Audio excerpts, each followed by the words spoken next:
So I looked everywhere. I looked at every Native American skull that I could get my hands on. So Crania America, where all the different tribes, they had pictures of their skulls. I know that's not PC these days, but I was looking for an occipital bun. I looked to try to say, this could have been this Native American tribe. They had these physical attributes, and I just couldn't find it.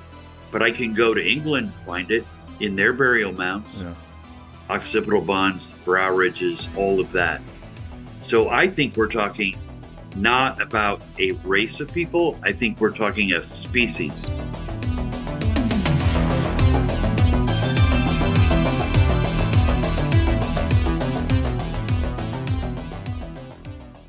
The history of our Earth is so different from what we can imagine. The Smithsonian, that if they found out about a large skeleton somewhere, was to go get it. I'm going to assume at least one person is right, because if one person's right, it busts the paradigm. It all goes back to the fallen cherub. And the problem with the modern day church, they have a very truncated view of the supernatural. This backdrop that's just pregnant with all kinds of meaning associated with this Mount Hermon event. Welcome to Blurry Creatures. And this guy defects from the kingdom. That's a big deal.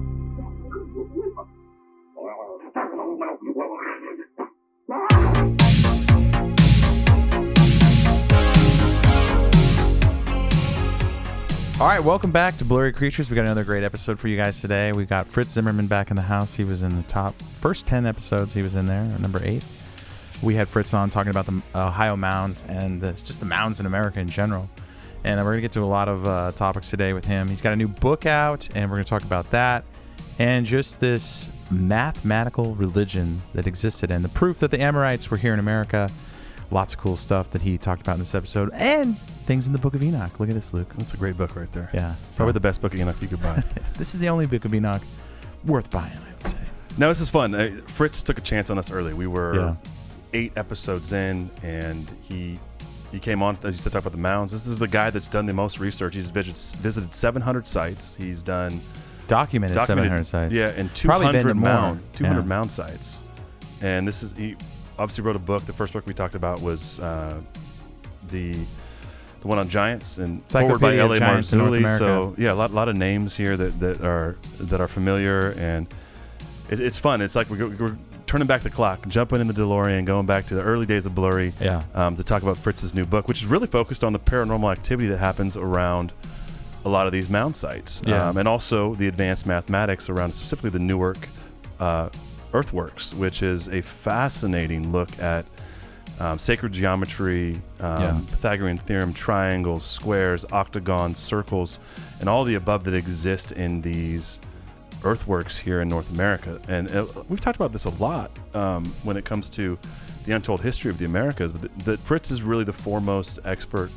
Lives in Indiana, lives near the mounds, and he's really spent his life's work on this topic. And if you're not a math person like me, don't worry. It doesn't get that boring. We get into like more of the physicality of maybe this mathematics is turning spiritual beings into physical beings, and there's some really weird theories he throws out there, but they make sense to a lot of the stories we've heard previously in the last 3 or 4 years of our show. I like the advancement of these things, and I think this book is good because it's like you start somewhere, you start with Bigfoot or whatever, and then you kind of hear more stories and you kind of build on your foundation, and that's what Fritz is doing here with this new book. So you can get that in the show notes, but we're going to get into that. And, we had such a good time talking about the Newark earthworks. We might be putting together a trip. That's how fun this episode is. So the next Blursion. Yeah, a little American version of the Explosion. And we're going to go maybe to some of these sites and bring some of you guys. So stay tuned. Let's get Fritz on the show and get into this one.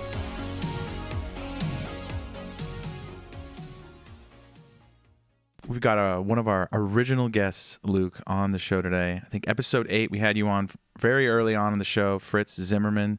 Thanks for coming back on. Of course, we talked about your first book, The Encyclopedia of Ancient Giants in North America, extensively in that episode. And now, today, we're going to be talking about that, I'm sure, and also your new book, Ancient America, The Dark Side. Welcome back to the podcast, Fritz Zimmerman. Thanks for coming back on Blurry Creatures, and thanks for helping us get in here in the studio.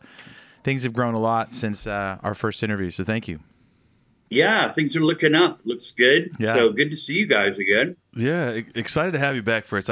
You're the guy that's done the most work when it comes to the mounds, and we've talked about the mounds here in the United States a bunch, really starting with you, episode 8. We had you back on episode 59 to talk about fairies. And I know these two things sort of are correlated when it comes to your brand new book that just came out this month, which is Ancient America, The Dark Side, and we wanted to have you back. But you've been on twice. We've talked about mounds and giants and time slippages and all the weird things. And we've caught up with all that, Fritz, because I think when we started our show, like hearing what you had to say was the first time we heard of a lot of this information. And since then, we've kind of included more of the paranormal and understanding of ancient history, biblical history, and all these things. So you can get as weird as you want now with us, and I think we can kind of keep up. But obviously, you're the expert.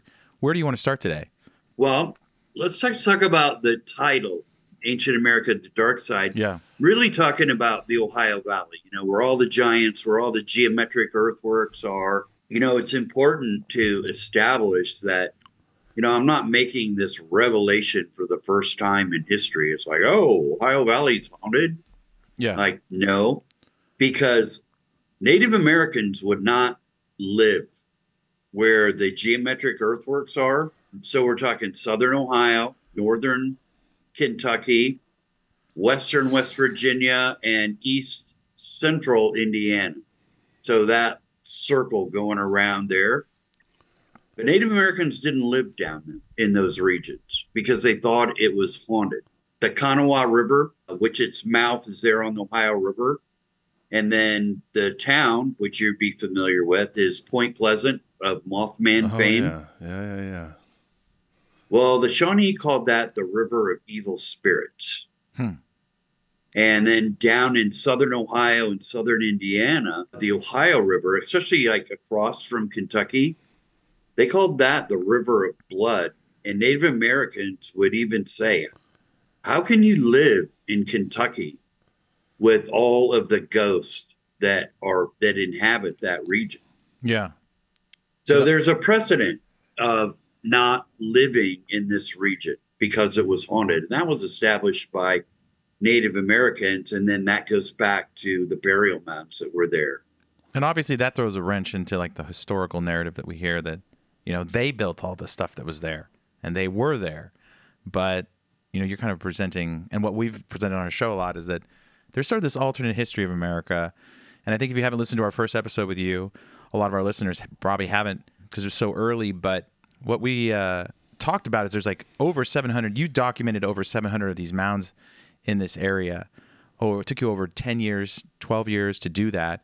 And you dedicated yourself to kind of telling an alternate story of who built these mounds. And so where is this information that you're finding that the Native Americans wouldn't go there? Is that, how are you finding out that that's what they... Shawnee, just their legends and what they had relayed to historians and people that interviewed them. And then, the first village you would get to in Ohio heading south was Piqua on the Piqua River. There's really nothing south of there. When the Miami Indians were in my region of northern Indiana, they would go down into Ohio basically to raid settlers along the Ohio River, but they never lived there. And then the Shawnee, they're the ones that said, the Kanawha was the River of Evil Spirits, and they wouldn't live in West Virginia.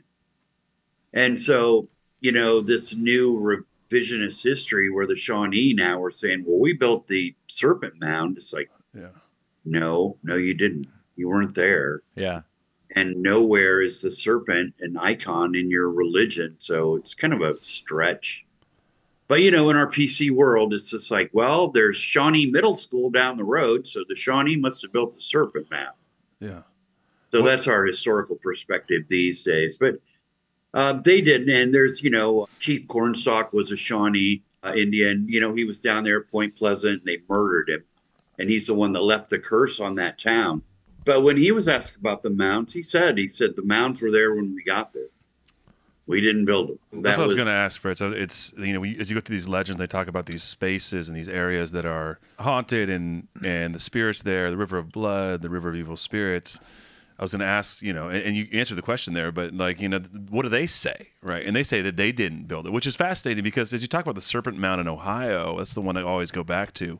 The way that it's aligned, the mathematics, it wasn't something that, as you say, did it existed in their religion, or was it something that is really replicated anywhere else that we see in North America as far as the indigenous people, the Native Americans here? So if they're saying they found it, right, that it was there before them, and they won't live there, then there's something completely different going on. That's what I love about your work. And as Nate pointed out, 700 sites, 200 mounds, 10,000 historical documents, 13 years of archaeological work on all these sites. And and what I think is fascinating about your new book is you're starting to talk about a lot of the paranormal things, sort of the dark, as you say, the dark side, the dark history associated with. Which is all the blurry works. stuff that we talk about on our show. And one of these things I was going to say real quick, Fritz, is that we know for a place to be haunted, according to what we've heard on our show, there has to be some sort of trauma that happens. Places don't just seem to become haunted without some sort of bloodshed or some sort of traumatic experience or thing going on there. It's kind of or ritual or some sort of thing that happens with... So if they knew it was haunted, then they would have known something happened here. We're not going to go around this area. We're not going to go into this space. So something horrible must have been happening in these areas, right? Well, not necessarily, because you have to understand that burial mounds were portals that connected the living with the dead. So, yeah. That was their purpose. And in the book of Enoch, it says that of the giants, that their spirits would be earthbound. Yeah. And we see that with the grave goods within burial mounds, there isn't any. And what are grave goods? Well, like in Egypt, you would see they put all these things in the grave that they're going to need for their journey into another land. Right. We don't see that in Ohio. Why? Because the spirits are earthbound. And they believed in ancestral worship. So they would go to a burial mound and pray to this collective of the dead, for prosperity and things that you would normally pray for. So the mounds were in like that, but those spirits are around those mounds. Yeah, so that would have been enough to kind of create the place to be haunted. You wouldn't have to actually kill anybody or do anything. You could just bury all these giants and whoever else was there at the time, and they're all right there. A good example of that is Moundsville Prison. Okay. So you watch a show, you watch a paranormal show. They're in Moundsville Prison, and they're getting all this stuff, SLS and voices, and it's like, well, there is a 70-foot burial mound in front of Moundsville Prison. It's the largest burial mound in the Ohio Valley. Wow. And in the bottom was a guy that was 8.5 foot tall. And then up the upper chamber was his wife, I believe. She was 7.5 foot. So she was bigger than most NBA players. It's like Shaq. So they don't tell you when you watch things at Moundsville Prison. All right, there's this giant portal where people see shadow people. There's a lot more activity around that burial mound than in that prison. But probably the stuff they're seeing in the prison is the ancient dead and not some prisoner from the 1950s. No, like Alcatraz, right? You're not having, like, Birdman's not hanging out. You've got some old stuff.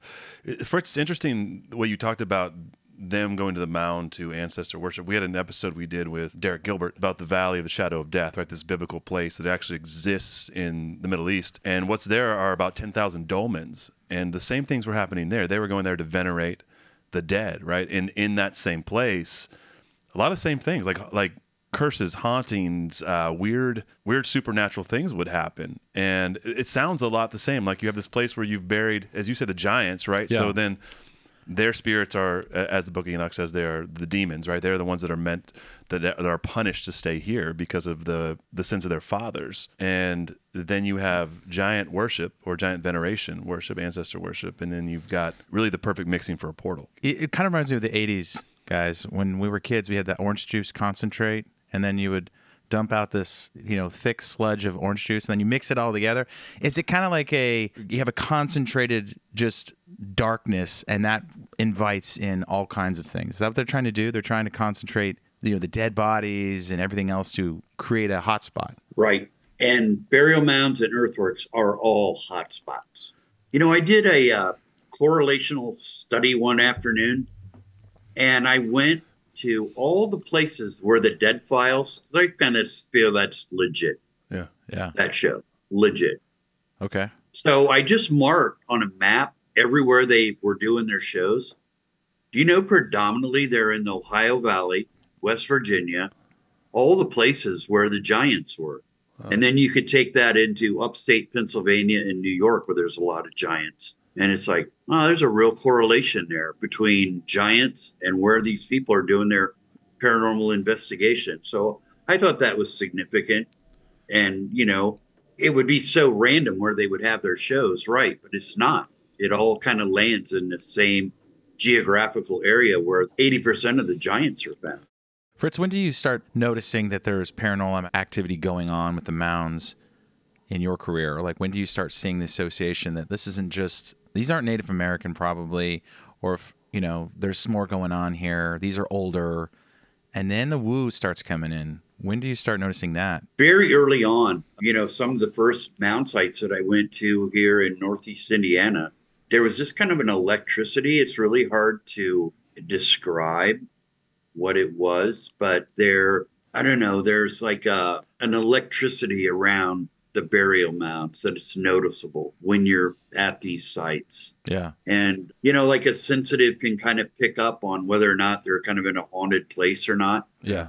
But if you went there with a sensitive, they would definitely probably be picking up that, wow, this is kind of a spirit realm, that we just entered. And then just having paranormal experiences myself of, at Point Pleasant or across the river from Point Pleasant and up at Fort Hill where I saw a shadow person. And so just some of my own experiences, and like, all right, and didn't see these anywhere but mound sites. So I know shadow people, interviewed people around mounds, saw cryptids that's in the book, taking crazy shapes. So, I'm not out there alone. There's been many other people that have experienced these paranormal activities, around the burial mounds. Fritz, do you think that we can account for a lot of the cryptid activity that people cite and relate that to the mounds? I mean, because you talk about Mount Pleasant, right? This is Mothman Central. This is the apex of the vortex, bro. And there you have mounds. And then I think about, we interviewed a guy, Fritz, who had a mound on his property. He lived in Minnesota. He's a farmer, and it was a serpent mound. And he dug it up, allegedly. Yeah, Roger Saker. Roger Saker. And said he found giant bones, called the government, of course, and they come and they make him fill it back in because it's Native American Repatriation Act. Don't touch this. You go to jail. He claims there's a portal on this mound and things are coming out. He has Bigfoot in his barn. He has what he claimed to be a boar croc, this like mythological creature that comes out of, and they battle. Yeah. I mean, it got crazy to hear about, but then we hear your stories here, and you go, okay, Mount Pleasant Mothman. People talk about having cryptids, whether it be Dogman. You're seeing shadow people. You're seeing Bigfoot. And there's mounds again associated. Yeah. Do you think there's? I know we're talking about there's a lot of Bigfoot, so I don't think necessarily all of it, right? There's a lot of Bigfoot in the Pacific Northwest, and I don't know if there's a lot of mounds there. We're talking more of Ohio Valley, Indiana, West Virginia here, but Bigfoot's always hanging out. Seems to be I mean, as you say, there seems to be some pretty strong association with cryptid creatures and these mounds. Is that a common theme? Because your new book, right, is The Dark Side, is really about a lot of the paranormal stories, firsthand accounts of people that witnessed things in and around these mounds. And you brought up the prison and your own experiences across from Mount Pleasant. But do you think we can associate some of the cryptid activity that people are experiencing with these mound sites in these spaces? Yes, and there are burial mounds around Washington. I don't know about Oregon. I know that's a Bigfoot hotspot. I know Washington, Northern California. Of course, California has a lot of giants that were reported there. Catalina Island, right? There was a museum for a while till the Smithsonian showed up. Well, can some of the different landscapes kind of bury the mounds? Like, obviously we know there's pyramids in the desert, but there's reported pyramids in places that are like the jungle, but it covers over it. Is that, it's pretty wet and rainy over there in the Pacific Northwest, so it could cover a lot of this stuff, right? You think? It could, yeah. There's, there were some really weird things that they found in Washington. One guy found a Sumerian head. Wow. It was, he looked and it's like, oh, it's Sumerian. Well, all right. But Sumerians, not necessarily Sumerians, but the Amorites, who were the accounted giants in the Bible, and were big on mathematics. Mathematics was their religion.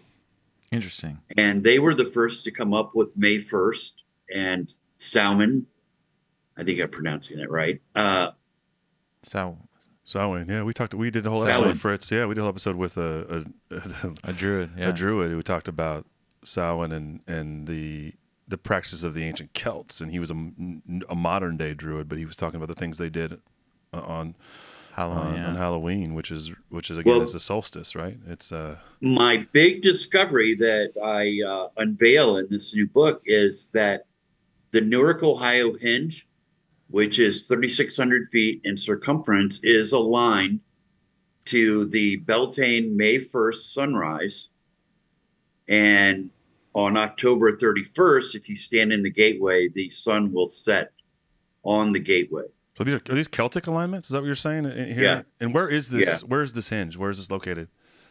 Newark, Ohio. Newark, Ohio. That map that I had you pull up. Want us to pull it up? That's Newark, Ohio. We're going to pull it up here, Fritz. There it is. Okay. You see that, Fritz? Okay. Yeah. So the hinge is there to the lower right. Okay. And if you were standing, that is like an eagle or a bird effigy in the middle of that. So when I was there May 1st, the sun rose right on that gateway. And then last year at this time, I was there for the October 31st alignment, and that happened. Incredible. So here we have Beltane, Salmon, and that is not a Native American solar event. The only people that had that was the Celts, and that came out at around 200 AD. However, they had picked it up from their predecessors, and we could look at either the Tuatha De Danann, Fomorians, of course, the Tuatha De Dananns, who ended up manifesting as the dead within burial mounds as fairies, and they believe the Fomorians, and the Fomorians is Moro Muru, which is your Amorites. They were known as giants, even by the Irish. And what's interesting about the Tuatha De Danann was they arrived in Ireland on May 1st. So that date is definitely tied in with these ancient people, along with fairies and their association with the burial mounds. So we have Newark that is aligned to May 1st, October 31st. I'll be going there October 31st or around there. I'll be looking for the first sunny afternoon where, you can see the alignment. But the North Hinge at Mound State Park in Anderson, Indiana, that is going to align as well. And that I don't have a photograph for. So I'll definitely be there October 31st. But, because of Earth wobble, you want to be there for October 31st because it's October 31st. Right. But the actual alignment, it would be probably about November 4th. But it's still going to line up perfectly on October 31st because the sun doesn't move that far, that fast. Fritz, so your alignment date to see it is probably about a week in there. Fritz, does that help you date it at all? Like, are you able to look at these and because it's there's a movement of the alignment, does that help date? Yeah, it's about 2,000 years.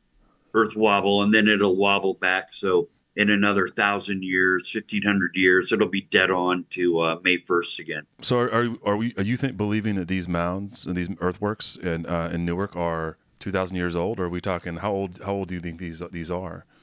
The earliest date that they had on the Newark earthwork, they sliced part of the wall away, and they were saying 200 BC. Wow. But there was a woman that was part of that team, and she said that the carbon dating came back to 800 BC. But because that didn't fit the paradigm of the university, right, that they left that evidence out and just went with the everything's 200 BC. They went with that, but it's much older than that. According to carbon dating, it's just, universities have their theory and then they have the evidence prove their theory. Not the other way around. They talk about their scientific method, but they're the last to adhere to that. Right. It's more of it's the financial method, right? It's whoever footing the bill and fits the bill. That's who's paying the grant. Is the Newark Earthworks the most popular site in this whole area and the most important site? Probably. And really, it's the Newark earthwork that proves that the earthworks, geometric earthworks, were built by the Amorites. See, this is what I want to talk to you about. So we talk about, the biblical history a lot on our show, Fritz, and the conquest of Joshua, right, when he is cleansing the Holy Land of the giants, that there's this diaspora, there's this leaving. There's a lot of thoughts about the Amorites and other tribes of giants partnering with the Phoenicians, who were the sailors, the eminent navigators and sailors of the time, and leaving the ancient Near East. That, to me, is a great explanation for how we end up seeing a lot of this megalithic work and also things like the mounds here in North America. And as you talked about, they end up in the British Isles, right, in Ireland and all the henges UK. all over the world. There's henges everywhere, right? Yeah. And now we're finding what's fascinating is you can look at things like polygonal walls, right? The Cyclopean architecture which exists in Sardinia and Greece, and then it's here in South America. It's in Cusco. It's in Peru, right? Yeah, and then you look at things like yeah. hinges and stone circles, and they are everywhere. Yeah, it's like someone turned the light on the cockroaches and they all took off, right? But nowhere in the numbers as you have, like hinges are, yes, they're in Germany, there's a hinge. That one's aligned to May 1st, that hinge in Germany. But the hinges in Ohio or in Great Britain, they don't look any different than what you have in Ohio. Mm-hmm. And it's just really since 2010 when I had I released the Nephilim Chronicles, Fallen Angels in the Ohio Valley, that I was the first to start calling them hinges. It's like, it's a hinge. It's a circular earthwork, interior ditch with a gateway aligned to a solar event. That's a hinge in England, but universities didn't want that vernacular because, that associates England with here. Right. But it's the same thing. They're the same earthworks. Yeah. Doing the same things. I mean, we know Stonehenge has lunar for the 18.6 lunar alignments, and that's in Newark. And we'll talk about that when we go to our Newark map. So there's such a similarity, not even more than a similarity, because they're identical. In England, they have conical burial mounds with a ditch or earthwork that surrounds them, and that's what we have in Ohio. We have hinges in Ohio, and we have hinges in England. So everything is identical, including the skeletal remains, where we're going to find tall skeletons with a protruding brow ridge and generally a sloping skull. Find that in England. Yeah. You find that in Ohio. So like the Ohio Valley. The Amorites left their calling card around. That's what you're saying. They did, and nowhere so much as in Newark, Ohio, because the Amorites were known for their mathematics. They knew pi, they knew square roots, they had Pythagorean triangles, 1,000 years before Pythagoras ever came up with it. And it was necessitated by property, and they were having to survey, and people were buying property, and so they're surveying this land. And then we have surveying on a large scale at the Newark Earthworks. And it's more than that, but it's the Newark Earthworks is just really the easiest to explain how they pulled all this off.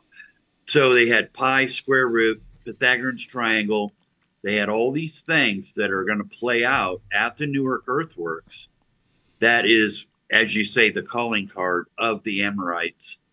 And the universities now have the position of, because when I first came out with the Pythagorean triangle was, attaching or drawing lines between the major earthworks there, that you got a Pythagorean triangle, just up and down. You're a racist. They didn't have that. What are you basing this on? Well, then about a year ago, Brad Lepper, who's head of Ohio Historical Connection, had the epiphany of, well, why couldn't the Native Americans have the Pythagorean triangle? Because to believe that they couldn't in and of itself is racist. Right. So then we have Pythagorean there, and then Ball State University came out with that Winchester rectangular earthwork was also built using Pythagorean triangles. So now that came out, which I didn't even know, but it's just like, wow, okay, now we have two Pythagorean triangles. That's far more impressive than just having the one at Newark connecting them. Right. This was actually built Yeah, because one could be a one-off, right? But two then is a Yes. pattern, right? So you have something that's happening Oh. here. Yeah.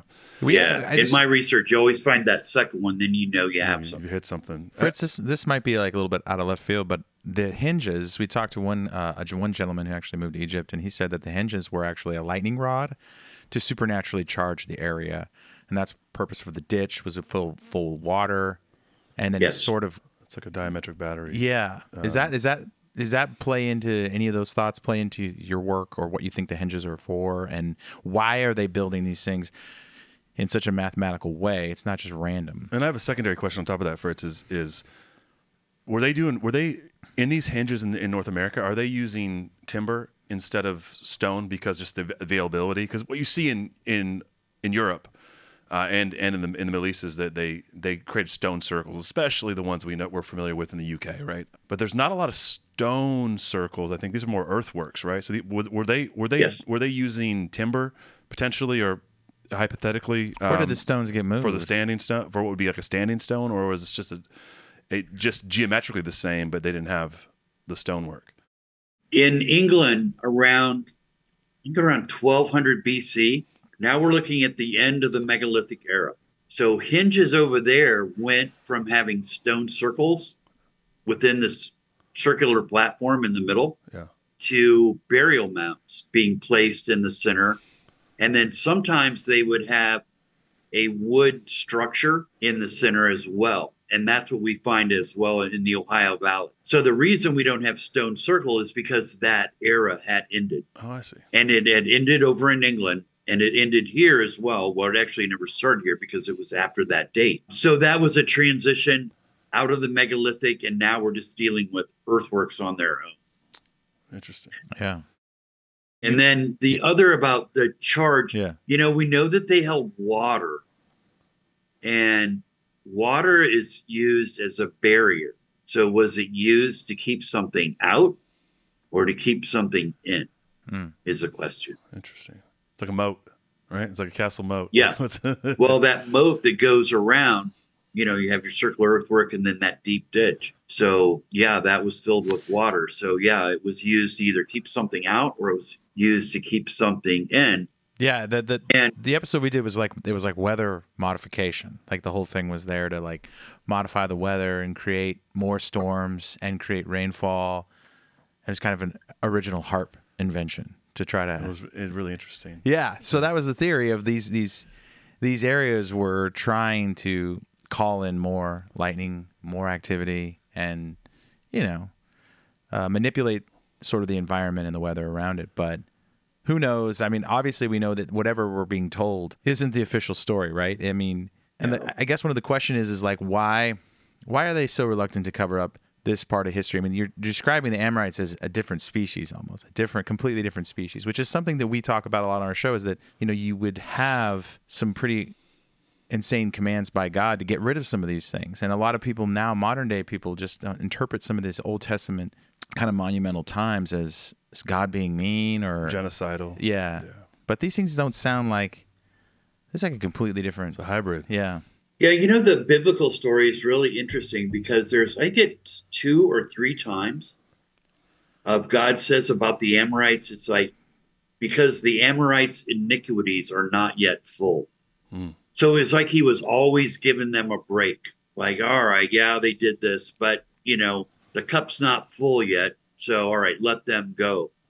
And these were the sons of God. I mean, these were the children of the sons of God. I think there was an attachment there. And just knowing how much knowledge that these sons, the giants, had, mathematics and, learning the course of the moon and the 18-year cycle and the movement of the stars and planets and the movement of the sun.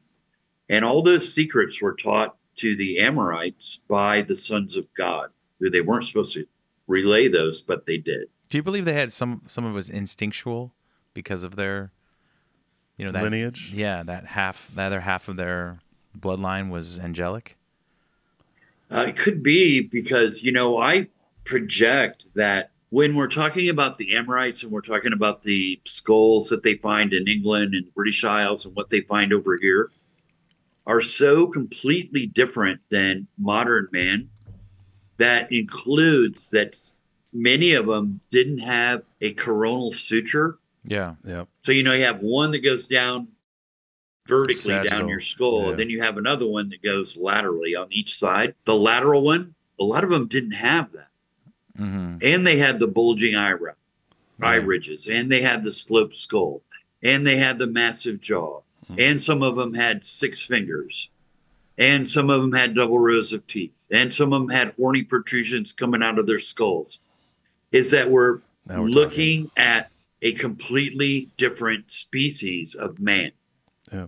And this is basically, you're saying that this is what we've dug up, right? This is the evidence. These are all the reports. Yeah. This is like You're not just making this up. These are thousands and thousands of reports. And we've seen those skulls in Lovelock Cave. We did an episode on that. And those things, when there was a museum there, they had those big eyebrow ridges. And then big ridges, yeah, huge eye sockets. Yeah. The Lovelock, what you're talking about there, had an occipital bun in the back of his head. That's a bony protrusion that we mostly associate with Neanderthal. But they had it. And even in Mount State Park, there was a tomb that they dug up, and these skeletons were in it, and they were all big, and they all had occipital buns. So I looked everywhere. I looked at every Native American skull that I could get my hands on. So Cranium America, where all the different tribes, they had pictures of their skulls. I know that's not PC these days, but I was looking for an occipital bun. I looked to try to say this could have been this Native American tribe. They had these physical attributes, and I just couldn't find it. But I can go to England and find it in their burial mounds. Yeah. Occipital buns, brow ridges, all of that. So I think we're talking not about a race of people. I think we're talking a species of people. So Fritz, do you believe that, if I'm just to kind of backtrack and reverse engineer this, that we're talking about the Amorites, so this group of this tribe of giants leaves the Holy Land, are they the Tuatha De Danann that show up in a Celtic Ireland, and then do they go, or are we talking about people, do you think that's the route, or do you think they go, like the Phoenicians, they just transverse the Pacific Ocean, end up in North America, and some of them end up in the UK, some of them end up in Gothic Germany, and you have this diaspora, which, both could probably work, but the similarities are striking between what you're showing here in the Newark earthworks and also the mound work, the geometry, even the geometry of the serpent mound, right? It's solar and lunarly aligned. It predicts solstices, does all these things. We see the exact same stuff in these some megalithic and some post-megalithic sites that we find in the UK and across sort of that region as well. Do you think that's the way it went? Like they leave, some go here, or do you think they leave and they sort of stop off in Ireland and they end up in what's now the United States? Well, I think they already had colonies there. Okay. So when they leave the Middle East, some are in England, and then right around that 1200 BC is when we start having the Celts moving into the British Isles. Yeah. Now the Celts are going to adapt this pre-existing religion, and that's going to be what we know as the Celtic religion today. So to learn the religion of the Celts is really to learn the religion of the mound builders. Yeah, right. Oh, wow. Interesting. Yeah. So the Tuatha De Danann had removed the fur bogs, who they called, and then they were there, but then they defeated the Fomorians, but the Fomorians were noted giants. Okay. Now, some people say the Tuatha De Danann and the Fomorians were one and the same, and all they're doing is saying the Tuatha De Danann were the positive light and the Fomorians were the negative.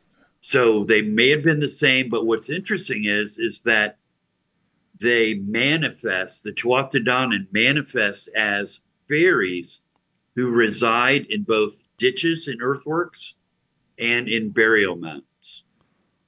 So are they the same? Are they different? Kind of doesn't really matter. What we can get from that is May 1 associated with them, and fairies, which might also, we can throw in cryptids with that, and the Celtic religion being associated with that now we're going to find in the Ohio Valley, and the association of fairies being spotted at some of these burial mound sites.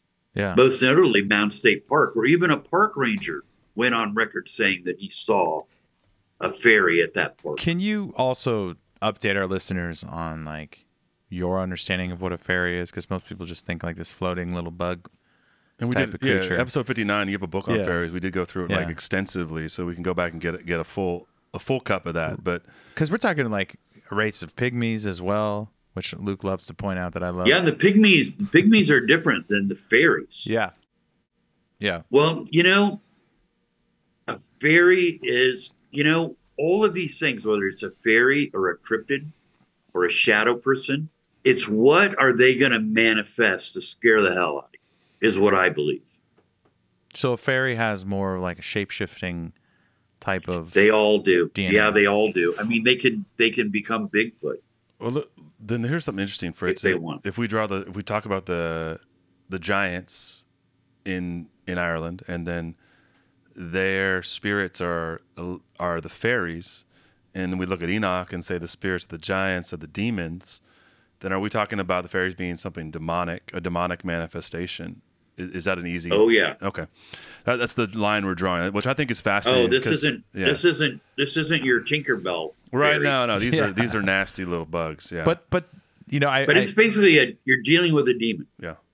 Yeah, You're but dealing with, whether it's a cryptid, Bigfoot, any of that, shadow people, those are all demons. do you believe there are some physical species of these things though that are more like, like a race of giants or something, where they're mostly a physical being with maybe some Supernatural to it, ability to sort of bend the laws of what we can do? Because clearly, like the stories of Bigfoot is they can communicate telepathically to you. They leave footprints, But they leave footprints and they leave hair and they leave, they have scat. It's bizarre. Like it seems like some are more like skinwalkers and they can kind of shapeshift and turn into things. And then some of them are like more on the biological side. Well, I don't know. Have you ever heard somebody tell a ghost tale where, like, a woman sitting in a restaurant, and they say this woman was sitting at this table. Yeah. She was real. She was a real woman. And I turned my back, looked back, and she was gone. Yeah. But she looked real. I think that's what's happening with Bigfoot. I think it can manifest as kind of a corporal entity, but it can also disappear within a second. Yeah. I'm not a huge researcher of Bigfoot, so I'm going to put that out there right now because I don't want to step on anybody's toes that are out there. Okay, Fritz. That's a hot topic on our show. Yeah. Just trying to bag them a Bigfoot out in the Oregon forest, but I think it's a ghost. It's a wood booger. And until they actually cage a Bigfoot, I'm going to still believe that it's a manifestation. And I interviewed a guy that was at the Serpent Mound, and two of these balls of light were circling around the Serpent Mound. And so he tells his story about that. And he said just after that, there was military helicopters just like circling the Serpent Mound. So they know. So there's something happening, right? Well, I mean, what are these mounds like ancient churches for them? Like they're trying. Okay, so they're going to them. They're worshiping there. Yes, it's like a church site, and I think the same thing happens when Jesus promises the Holy Spirit. You're going to have the Spirit dwell within you now. So everywhere we go, we're bringing. So from their perspective, if they're trying to build like cell phone towers, like something we can relate to modern day, they're going to try to put these things everywhere to sort of keep that energy where they want the energy, right? That they want to keep the spirit portals, and it's kind of like throwing a bunch of batteries on a map to make sure that we have the right.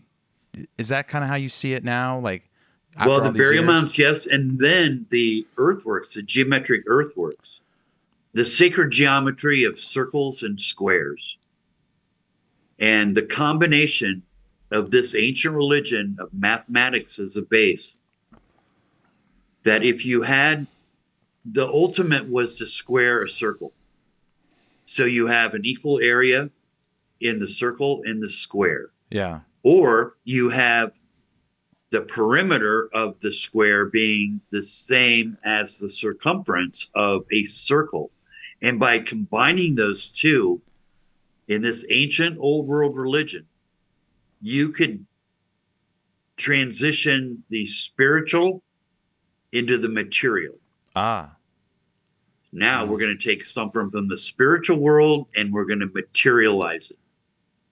And that is what the Newark earthworks was constructed for. So the circle represents the spiritual and the square represents the physical? The circle represents the sky gods. Okay. And the square earthworks represents the Earth Mother or the lunar goddess. Wild. And the sky god and the Earth Mother, that is your yin and your yang. You have to have equality there. You don't want the circle to be bigger than the square, and you don't want the square to be bigger than the circle. But squaring a circle is really mathematically impossible because you're going from pi to get a circumference to whole numbers for the square. But that was the ultimate thing to do with a circle and a square. And that plays out big time at Newark. So not only do we have May 1st and October 31st alignments, we have this old world sacred geometry of circles and squares. So all the circles and squares are made so that the areas and the perimeters are identical at Newark. So, I mean, obviously I'm not a mathematician given what I do, but never was really good at math. Are you? These are kind of like factories putting physical flesh on like a spiritual being, and it kind of pumps through this little system and pops out something physical on the other side. Is that kind of what you're describing? Yes. I mean, that was what the goal of all this circles and squares was, to manifest spiritual into material. Wow. It reminds me a little. So now we have October 31st where your veil is thin. That's right. And now we're going to do this transition on October 31st. So need to be at the Newark Hinge or at Mount State Park. And I was just talking to the girls at the coffee house. It's like, I need some paranormal people to run down there and see if they find anything. Did they volunteer? Fritz at the coffee shop at 8 a.m. I want to. Yeah. He's holding court. He's holding court about Bigfoot, and I need somebody that needs to go record some weird stuff. Who's coming? We need to follow you. Yeah, around, that's Fritz. one of the girls. Like, you know, any paranormal? It's like, oh yeah, my friend's paranormal. I said, well, I'll tell you, if he brings one of those spirit boxes, I said, we're done. It's like, one, I can't listen to that for an hour, and it's like, two, that's just bullshit anyway. So Fritz, to get back to this, I mean, I think, like I said earlier in the show, all the above seems to be the answer. You have multiple things going on with these mounds. You could be converting like a factory for paranormal creatures. You could have a worship site. You can have weather modification. You can have all kinds of purposes to build these things, and the math is the religion. Can you explain a little bit more, like, how they used math as a religion? Because I never really thought about mathematics in that way. We just think of it sort of like this language. Well, it explains reality, right? It's not like used like a book of Egyptian Book of the Dead or some kind of, you know, spells you can cast and things can happen using math. I mean, that's kind of what it sounds like they were doing, you know? It is. Do you want to look at the Newark map? Yeah, sure. Let's bring the map back on the screen. You know what's one observation, Fritz, before you get to this real quick, is fascinating about what you were talking about with the sacred geometry is essentially a representation of the creating of the Nephilim, right? You have what you call the sky gods, right? You have the angelic sons of God, right? And then you have the square, which is the earth. So you have the women, the daughters of men, and you have this, what they're trying to do. It sounds like almost symbolically and probably pragmatically. Yeah. Is to create a scenario where you have the creation of almost like a Nephilim. So when someone calls you a square, they don't even know what they're saying. Just you're like, man, I'm of Earth, baby. I'm terrestrial. It goes all the way back. I couldn't not, because it sounds very much like the Genesis story of the. Yeah, that's a good point. Of the Nephilim. And we talk about fallen angels. And we're talking about genetic manipulation. Yeah. Yeah. Are we talking people in crafts? Are That's we a good talking question. angelic beings? Yeah. I've talked to UFO people before, and I said, okay, I'm going to say fallen angels, and you just slip in your word UFO whenever I say fallen angels, because I said we could be talking about the same thing. Yeah, we talk about that on You the know? show first. We make interesting ideas about angelic travel, right? Like that's a whole other that's another rabbit trail we can go down. But I think it's more physical. Yeah, biblically speaking, like they do things like maybe they need a craft. The way they travel, like especially Daniel 9 and 10, you have the angel dispatched who gets held up for 21 days by the prince of Persia. Yeah. And if angels are ethereal beings and not physical, one, you have a problem with Genesis 6 because they can't procreate. That'd be really hard to have an ethereal spiritual being procreate.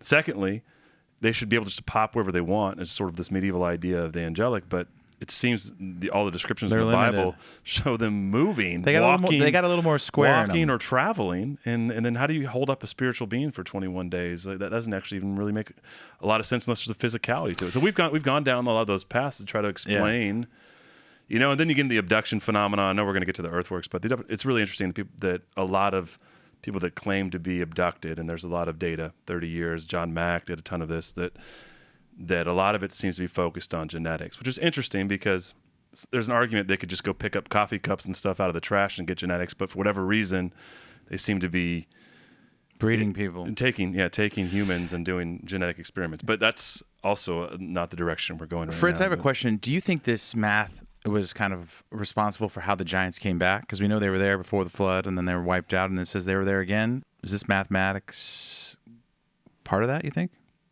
Post-flood, yes. Yeah. Because we can, it's not like gray area of like, well, maybe it happened here. It's like, no, we know. We know in the Bible that it says the Amorites were giants. Yep. And we know because they were real people, they controlled Babylon from 2000 BC to 1600 BC. And we can look at their tablets. And one of them, they were saying that the Amorite trigonometry was actually more advanced than what we have because they were using a base 60 numerical system. And just today, when you... they were on the metric system. Is that what you're saying? No, but when I was a little kid, they said, now we got to learn metrics because that's what the world's going to. But I'm still waiting on. They were on the original. They were on the good stuff, is what you're saying. They knew what they were doing. Yeah. But the giants were, a real people. And then we see, pi and square roots and circumferences. We see all this, playing out in these earthworks. Mm-hmm. And you say, is this Native American? I know the archaeologists say, well, I believe the Native Americans couldn't have done it. And it's like, well, I'm not saying they couldn't have done it. I'm just saying they probably didn't do it. Mm-hmm. Or if they did, they were taught how to do it. Well, right. Because, in my books, I'm the one that, always says, the Dakota Sioux were the Hopewell mound builders. So the Dakota Sioux were down here for that. I mean, it wasn't like the Native Americans were completely absent. I mean, they were here for the building of the Newark earthworks. Yep. But what happens is when you have, the nuclear winter, everything ends at 500 AD. That's when Krakatoa blows. We have a nuclear winter. A lot of people die there. We have the Europeans come in, 70% more die. So the fact that, that religion didn't make it all the way to historic times, it's like, all right, that's somewhat understandable. Right. But the Dakota Sioux were mound builders. We know that. Their history puts them in the Ohio Valley. When you look at the Sioux, there's Sioux to the west and there's Sioux to the east coast. And when right in the middle is the Ohio Valley. So there's kind of this big area where they're not at, but they were there at one time. But if you want to look at the Newark map, I'll just explain it.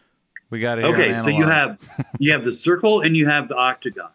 Every opening in that octagon is one of the lunar standstills in the moon's 18.6 year journey from north to south. So you have northern maximum moonset, northern minimum moonset, southern minimum, southern maximum, and the 8 in between. So that's what that octagon was made for.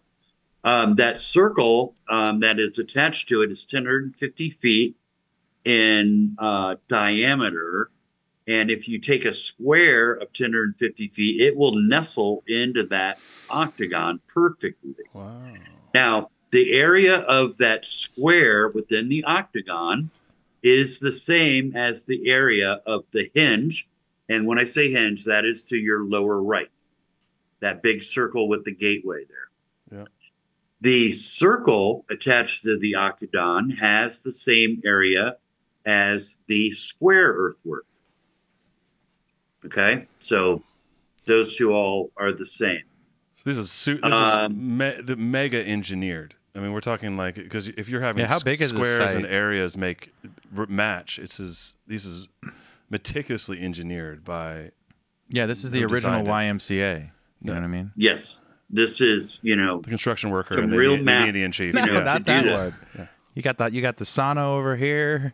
You know, you got the weight room over here. You got the cafeteria. It's like And so not the cop and the Indian chief not and the the construction worker. So not that YMCA. No. Okay. that comes later.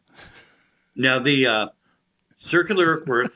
All right, you're scanning down here, but here at the gateway, E is what this is. So this circle is 3,700 feet in circumference. This is the one that's aligned to May 1st. And then on the back side, on the west side, will be October 31st. 3,700 feet in circumference. The square is 925 feet per side. So the sum total of the sides of the square is equal to the circumference of the circle. Wow. That's some math right there. Very specific. How big is this whole area And- again? Okay. This whole site. Zoom out, Dan. So we can. Okay, let me give you and the audience an idea. Within the circle and the octagon, there is a regulation-sized golf course So, within that earthwork. There are no holes outside of the earthwork. wow. All 18 holes of a regulation-sized golf course is within this circle and octagon. Wow. If that gives you an idea how big it is. The old 19th hole at 9. Just the circle and the octagon on the top left. Yep, there's a regulation golf course in the middle. So of it'd take a person kind of a while to figure out what it is. It's so big. It's you easy. can't see it. You can stand and see like one of the gateways in the octagon, Mm-hmm. but you can look way across the golf course and you can see the other walls. So how did they build this if they couldn't check their work? Because you really can't see it So you gotta see from the air. ground. You have to That's- see this stuff from the air. That's This right. was meant to be seen from the air. All of this. Which is wild. Which is calling in the sky gods.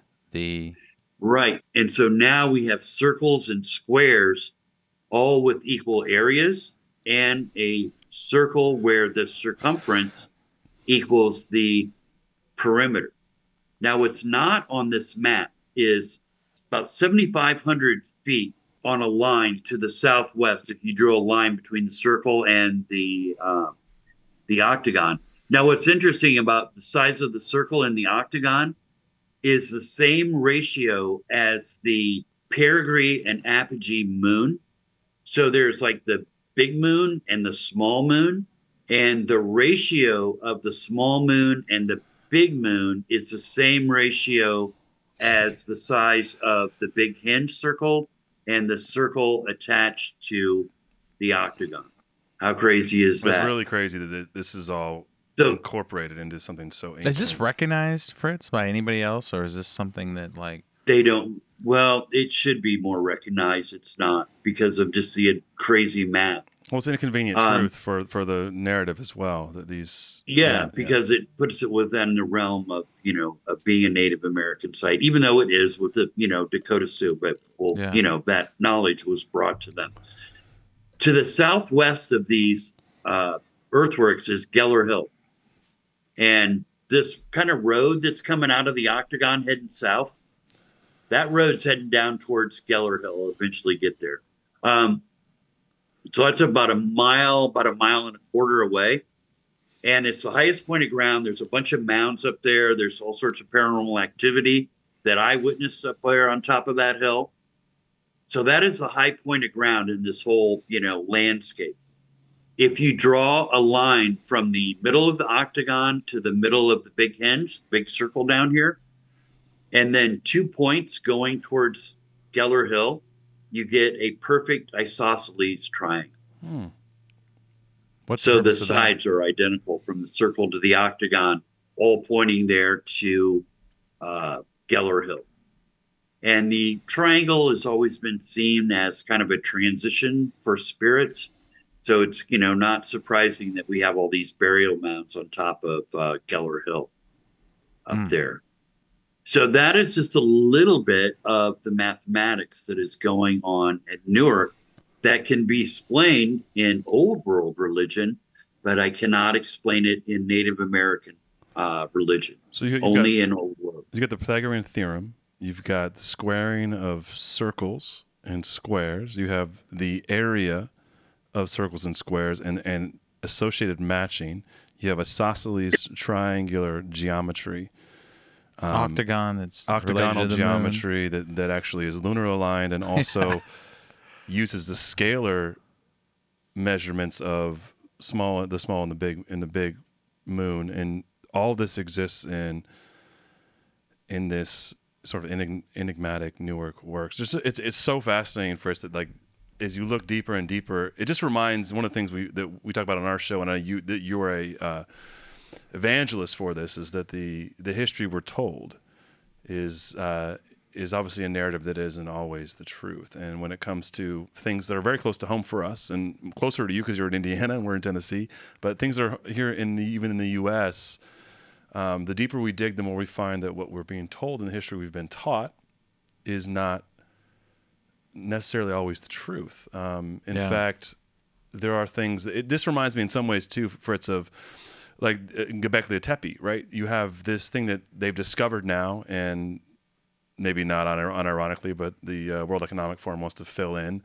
But it's a huge monkey wrench in the archaeological record because it shows, temple building and stonework and religion and all these different things that shouldn't have existed according to the narrative at the time, right? You've got only that, but you've got something that would require an agrarian society, and according to all the historians and archaeologists, we're supposed to be hunter-gatherers at that point. And so I see these two things as very similar, because you have all these things, the stuff that shouldn't be here according to the record, that now is here.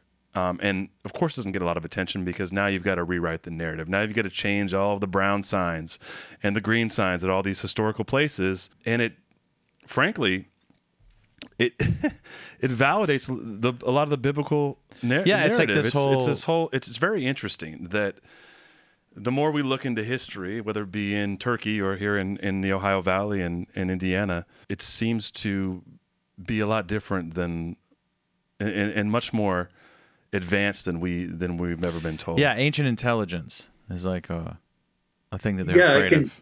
I can guarantee that if you take the Ohio Historical Connection tour of the Newark earthworks, they're not going to go in and go, okay, so now they knew the Pythagorean theorem, and that's one of how this was laid out. They knew how to square a circle, nestled square within the octagon.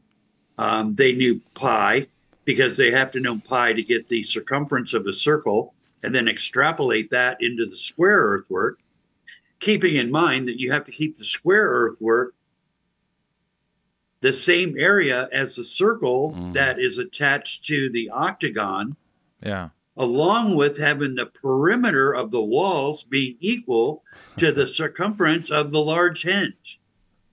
And the size of the two circles need to be within the same ratio of the apogee and the perigee of the moon.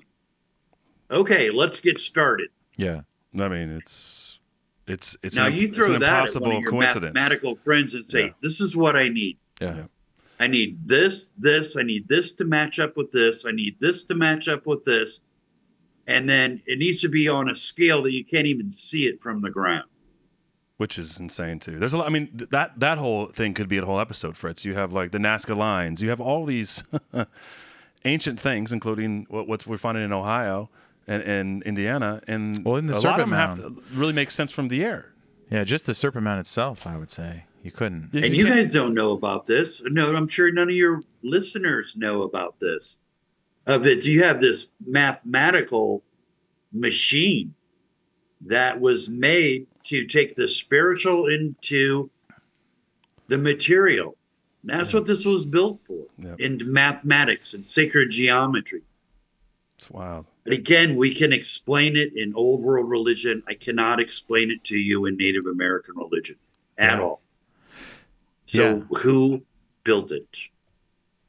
Yeah, sounds like the Amorites. Yeah, I like your theory. I think it makes sense. I mean, there's so many other things, right, Fritz? It's the mining of copper near the Great Lakes. There's, of course, there's Lovelock Cave. There's Catalina Island. There's thousands of stories from before 1920, 1930 about farmers and mostly farmers digging up giant bones and then displaying them, and then they're disappearing, and then it all stops. The narrative changes, right? But I think the measure of data and the measure of mathematics, even in this conversation, it's almost undeniable, at least from where we're sitting, to be like you can't really make sense of this from the mainstream narrative. You have to look somewhere else because it doesn't even really make sense. Mostly the Native Americans, and I think this is the big one, right? Is that, as you said properly, I remember we talked about the mounds early on. Yeah. We started getting emails that we were racist because we're talking about this, but the reality is the actual oral history of the Native Americans isn't that they built them. Well, the same thing when we were in Peru, Luke. Yeah. We took a trip to Peru, and a lot of the locals will say, yeah, this was here before the Inca got here. Like, we don't know. They said that. Yeah, they said that. This is the abode of the gods. We found this. This is Machu Picchu, right? And I think there's some pride in that, taking credit for something that isn't yours. And I think one of the things we're discovering is on our show over the years, Fritz, is that when you read about the rebellion, in Genesis 6, it doesn't just, you could even rebel with math. That it wasn't just a moral rebellion. We weren't just like sinning in moral ways. We were inventing ways to rebel against heaven. Well, there was a transfer of knowledge. It's if you read it first Enoch, they're giving this they're building knowledge. These empires. Yeah.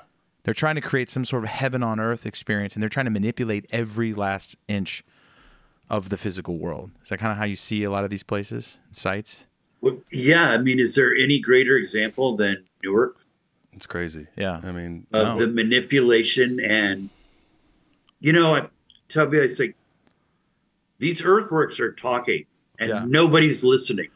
Yeah. They're telling you who built it, what it all means, what it's for. And then somebody's going to get up and say, well, why didn't Native Americans not to believe they couldn't have done this is racist? It's like, well, let's look at the evidence. Yeah. And just look like who was around at this time that had this mathematical knowledge. Sounds like first you've got to admit that there were a bunch of giant skeletons in the Ohio Valley, which they won't do. And then, of course, bringing them over. And then when we have, in England and over here, and, we have May 1st over there, and, October 31st, we have it over here. We have hinges, we have conical mounds with circles. We have identical skull types. All the evidence is there, and especially with the mathematics, right? Like, all right, this is who we're dealing with here. And so, to get off of this politically correct, thing, because, even Joseph Brand, he's probably one of the most noted Iroquois chiefs. He even said that the burial mounds were built by people from the East who came here to trade. They're probably talking about the copper. And they were there on the consent of the Indians, and they're the ones that built the earthworks and the mounds. He said that. Yeah. And what did he have to gain from that? Because the Iroquois didn't build them, of course. But that was what he said. And there's probably, in my books, I have probably 14, 15 Indian legends all say the same thing. Even the Chief Joseph was a Nez Perce, and he walked around with this little Sumerian tablet. Really? Yeah, in the 1870s. Wow. Really? There wasn't a whole lot of Sumerian tablets around. They weren't floating around. You couldn't really pick one up at the old swap. Yeah, meet. do you know who he said? We've got it. He said, my white ancestors who came from the East, They brought that. Brought this here. Wow. And it's been in our family for ages. Yeah. Wow. And he carried that around with him. It's a Sumerian tablet. Fritz, as Nate said, it kind of reminds me of the, sort of the Inca thing as well, right? Because you have when the Spanish show up and they conquer the Inca, one of the things they're doing is they're tearing down temples and having them rebuild it. But the Incas don't rebuild with Cyclopean architecture. They don't rebuild with the megalithic technology because they don't have it. Yeah. And yet they're newer, they're more advanced per the narrative than their ancestors that supposedly built this, right? And then I think of the same thing downstream when settlers show up from Europeans show up here. The Native Americans aren't building things with the Pythagorean theorem. They're not.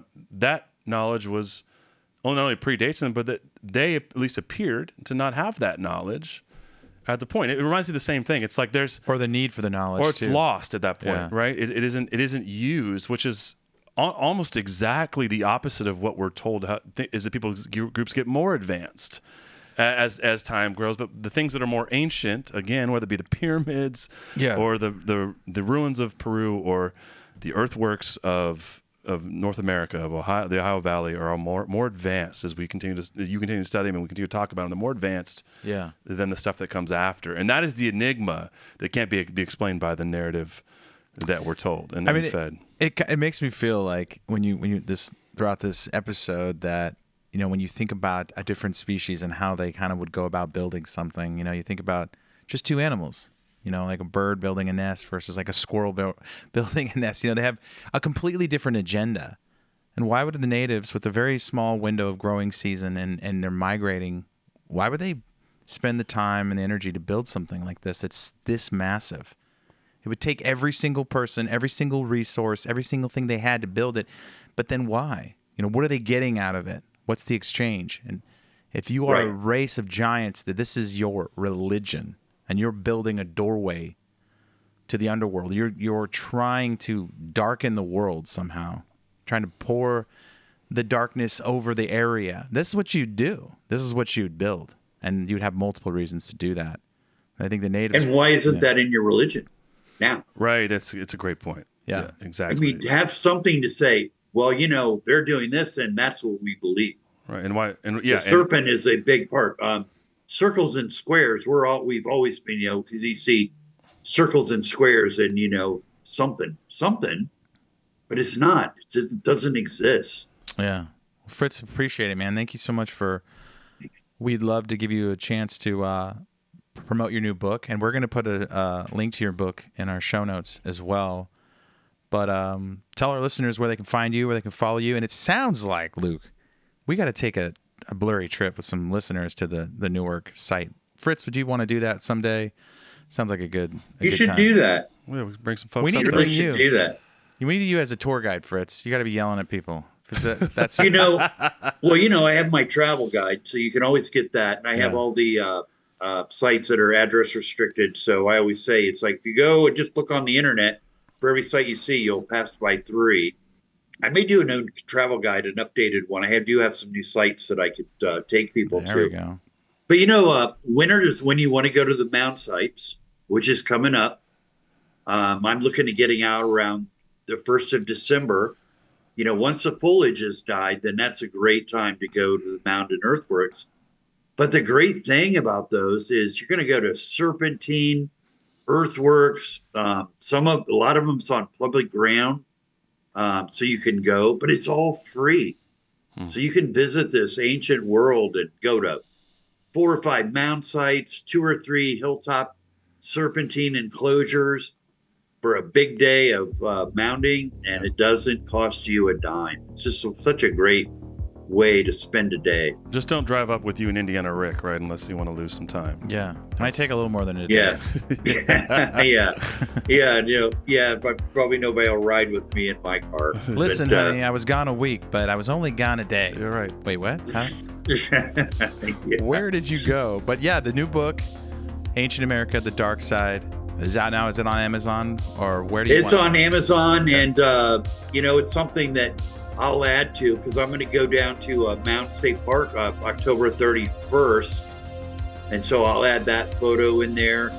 And then There's Copper's Mountain down at Chillicothe I want to check out. And, I wrote an article, but I really wanted to get photos for that. So there's some different paranormal sites that I'm going to be going to here in the next few months. And if so, I'll just add those to the book if I come across those, or if anybody else has any tales. Yeah. If you're listening, audience, they can contact me if they have some story about a burial mound or something, or what they saw. It's really incredible the amount of people that have these paranormal things. So it's a new world of paranormal investigation, opposed to going to some silly old folks home that closed down a few years ago. It's a kind of an eerie looking building. I've never believed those to be haunted, but people are making bank by calling things haunted that I don't think really are. I think the paranormal world has really gone south the last 4 or 5 years. People that are hucksters and just making stuff up for a television show. So it'd be good to get back to the roots and know that you just have to go to a site and sit there and wait for something to happen.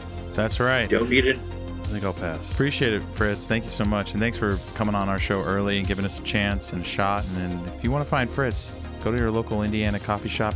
Some baristas might be piled around. You might get an impromptu lecture on Bigfoot. Exactly. You can find Fritz in the Indiana coffee shop, local coffee shops. Fritz, thank you so much. We're once again, we'll put the link to your new book in our show notes. And like I said, the invitation's out there. We'd love to do maybe a visit to one of these places and put together a day. I know a lot of our listeners like to get together and get rowdy and learn. If you're ever up for that, let us know. Fritz, is there a website where people can reach out if they have stories, or they can find you? Probably send me. I'm on Facebook. Okay. Send me a note on Facebook. That's always good. All right. Because I'll see that. Get Fritz on Facebook. Yep, that's what we'll do. All right. Well, thanks, getting Fritz. Buried. So if you have something, I'd love to hear what your story is. So. Thank you. All right, sir. guys. It was great talking with you again. So good to see you, Fritz. Yeah. Thank you. Okay. All right. See you soon. Night, everyone.